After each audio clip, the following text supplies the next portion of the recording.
All right, welcome back to another episode. We're going to watch this therapist reacting to the movie Soul, which I watched a few years ago with my wife, and it's a fantastic movie. Yeah, we're gonna see what the therapist thinks about it.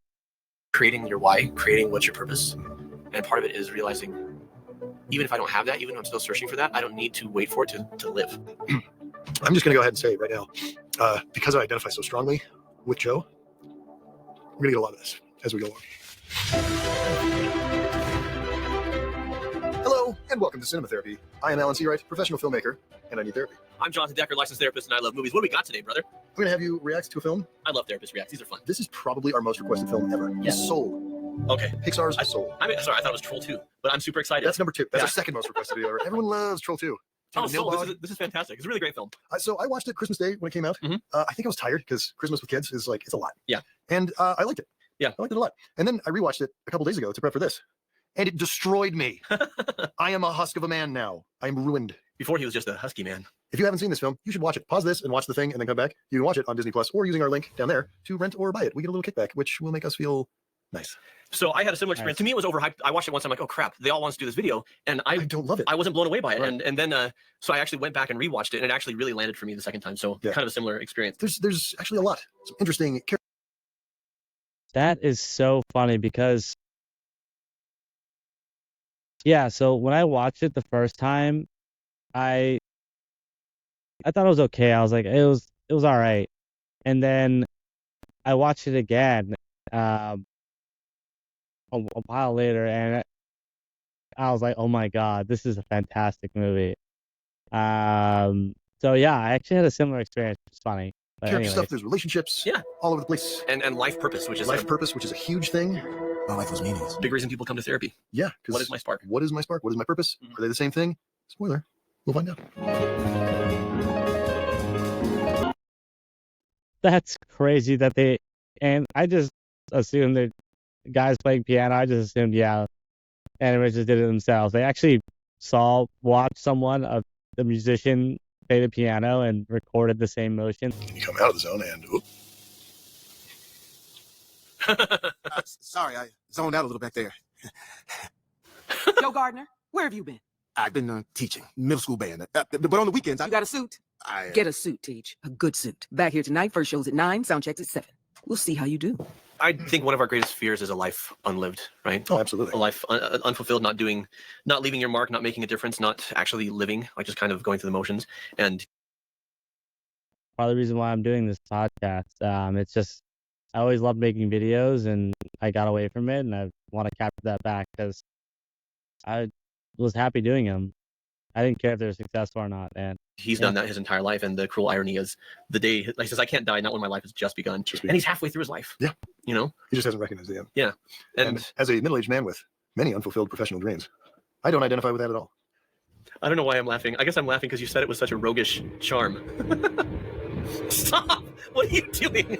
Oh, we broke him. Hey, Huh? hey. Huh? Oh, Here. Is that? Ooh. There you go. Nice. Come on back. There. What is this? So we got birthday cake popcorn because the souls Birthday cake popcorn. in Soul are waiting They're to be born. gonna have a birthday, Then they're gonna have a birthday. and hopefully their birthday will be as delicious as this. This is very good. Yeah. Lisa's Passion for Popcorn. Mhm. Lisa's Passion for Popcorn.com. Use the 10% code. discount. Yep, the code beneath. C Therapy. Use that at checkout for a 10% discount. We'll deliver to your door in the United States. If you are not in the United States, our sincerest apologies, but we love you. Go out and get yourself something nice.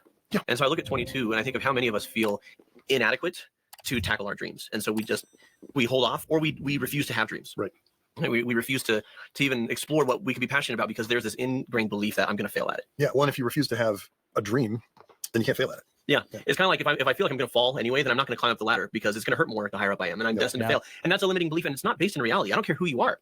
We all have limitations. We all have weaknesses, but the belief that I am destined to fail is a perception. Yeah.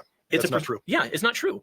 Yeah. And some of you are sitting there at home going, "It is true. I'm the exception. It's true for me. It's not. You're not special. It's not. Well, You're you just a sack of meat like the rest of us. wow.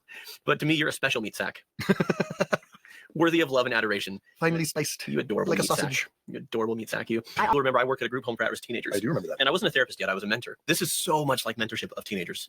So much.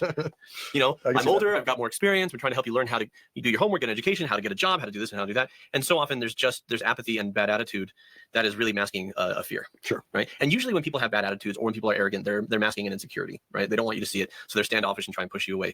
But 22 is really, she acts like she doesn't care about going to Earth. Really, she cares deeply about it. She's just worried about it. She's really afraid. scared. Yeah. You can't crush a soul here. That's what life on Earth is for.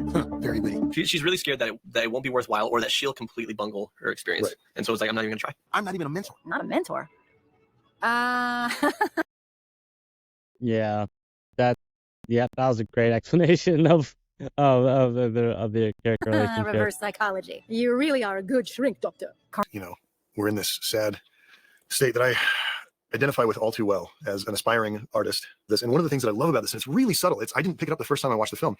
He's sitting at a table by himself eating pie.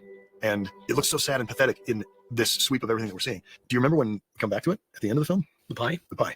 Mm-mm. It's really quick and you don't really notice it. And when he is remembering life on Earth, he's sitting there eating the pie and it's delicious. Yeah. And it's just, you know, what is your perspective on life? I'm just going to go ahead and say it right now. Because I identify so strongly with Joe, we're going to get a lot of this as we go along. My life was meaningless. I felt that. Not completely. I'm going to have kids and a wife. No, I will not accept this. Kid, give me that badge. I love the world that we're living in now, where my kids can watch Soul, or they can watch Coco, or they can watch a film and see a bunch of characters who look nothing like them. How many of you have felt life was pointless or attributed to nihilism? I definitely have. I honestly, I'm trying to get out of being super nihilistic, but it's hard. You know, what's the point of all this? You know, one of the questions you start asking when you start to enter your 30s. Check out my turning 31 video. Nice plug there. Anyways, and see themselves in those characters. Yeah. Or Black Panther. Or Black Panther, yeah. I love that we live in a world where my son wants to be Black Panther, or where my son wants to be Spider-Man. Miles Morales. Yeah, he doesn't give two craps about Peter Parker. He just wants to be Miles Morales. It's not just. Yeah, Miles Morales all the way. He's the truth. Peter Parker's old news. He needs to retire. It's all about Miles Morales now. About representation of people who look like you. We talk a lot about minorities and what representation means to them. As a majority, representation of minorities matters for me as a parent, because my kids don't see people of color, people of a different culture as the side characters in the story, and the side characters in the world. In my life, right? Yeah. The world is my story, and they're the bit parts in it. Representation matters for minorities, but it also matters for helping the majority to be more open-minded. Yeah, it matters for everybody. Yeah. Faye's voice coming out of that body. Oh, man. One of the things that I really wanted to talk about with you in this is it's addressed and hammered home pretty hard at the end of the film that Joe hears you got to find your spark. Yeah. And that's what gives you the pass down to earth. Or that's what's said to him, but what he hears is you have to find your purpose. Yeah. And I know my purpose. My purpose is to play piano. We see in this scene, it's delivering a plot point, and this is another thing that Pixar does so fantastically, is they're giving you exposition of a plot point, they're explaining what's happening in the story, and subtly telling you so many other things at the same time. Yeah. His purpose in life, the thing that he's best at, is teaching. Honestly, your class was the only reason I went to school at all. Like, I owe you a lot. But he has been so fixated on this one thing, that he completely missed another thing that if he had just gone, oh, hang on. Yeah. I'm really good at this. Yeah. He could have walked through that museum of his life and felt completely different about it. Look at the difference that I made in that. And that's the flip side of, the conversation about you have your passions for a reason, is we need to be careful, because sometimes it's, well, I'm passionate about this, therefore this is what I need to do with my life. Yeah. And how many people want to be professional baseball players, or, they want to be a great Hollywood star. And it's like, well, if that's all I can do and I don't succeed, then am I a failure? Yeah. And there are our passions, but there's also what we're good at. Right. And how do we make our mark on the world often is just through the lives we touch. And that's a beautiful thing about the message of this What a beautiful message. What a beautiful message. film, and also reality, is we might think, well, if I'm not good enough to be prima ballerina, or I'm not good enough to, get this part in the school play, or if I'm not... Yeah, like, I'm passionate about making videos and talking about random stuff, but am I good at it? Don't answer that question. not good enough to get this job, then I suck. My life was meaningless. My life was meaningless. But the fact is, you don't have to be a roaring public success to be fulfilled. In fact, a lot of people who are very successful are incredibly unfulfilled. Which drives them to seek more and more success, right? Yeah. The barber, he says, this is not my purpose. I was supposed to be a veterinarian. Whoa, slow your roll there, Joe. I'm happy as a clam, my man. Not everyone can be Charles Drew inventing blood transfusions. And you know what? I have a great time here. Yeah. It's fine. There is fulfillment in living a life of integrity and goodness, period, no matter what you're doing. I love how they illustrate in this movie, just with that simple line of, well, I didn't say that. No, yeah, you did. It's up here. Yeah. she has access to his brain, and his brain is telling things that aren't true, and he knows it, but he doesn't feel it yet. But she doesn't want him playing with the jazz band. She's like, grow up, get a job, get stability. And he's like, this is my dream. And at the beginning, he shrinks back from that confrontation. He won't have the confrontation at all. He just avoids it. And now, as a cat, he's telling 22 in his body what to tell his mom. Thank you. Mom, Ray would have been so proud of you, baby. Like I've always been. When I was 12 years old, I waited for months. I read every magazine. This was the first time I knew that there were people who made movies. And I went to see Jurassic Park. And it blew my mind. Wow. I was scared and excited, and I laughed. And I knew who Steven Spielberg was, and I knew that he had a vision to see dinosaurs come to life, and he made it. It's a dinosaur. And I came home, and I said to my mom, Mom, I know what I want to do. I want to make movies like Steven Spielberg. Wow. And she said, you can't. There are a million people trying to be Steven Spielberg, and there's only one. Oh You my can't do it. God. And what she was saying is the same thing that Joe Gardner's mom was saying. I don't want to watch you suffer. I won't be able to protect you. But what 12-year-old me heard was, you're never going to be talented enough to do that. And because of that, I didn't make a movie until you made me when I was 24 years old. I wasted 12 years of my life. Yeah. It's tough because on the one hand, she was right. I'm not Steven Spielberg. But on the other hand, you know, what I needed and what I still need is a parent who is as excited for me to be doing what I love as I am to be doing what I love. Yep. This is the heart of the movie, and the intellectual core of the movie is a bunch of, you know, the other stuff that we've talked about. We'll talk about it a little bit more. But the heart of the movie is I need support and love in my purpose. Yeah. Even if maybe I kind of got my purpose wrong a little bit. I look at Joe Gardner and his aspiration to be a jazz musician, but that's his passion. Wow, what a beautiful message. This movie is incredible. If you have not seen Soul, definitely watch it. It has such a great message, and yeah, I mean, I relate to this a lot. You know, my parents made me.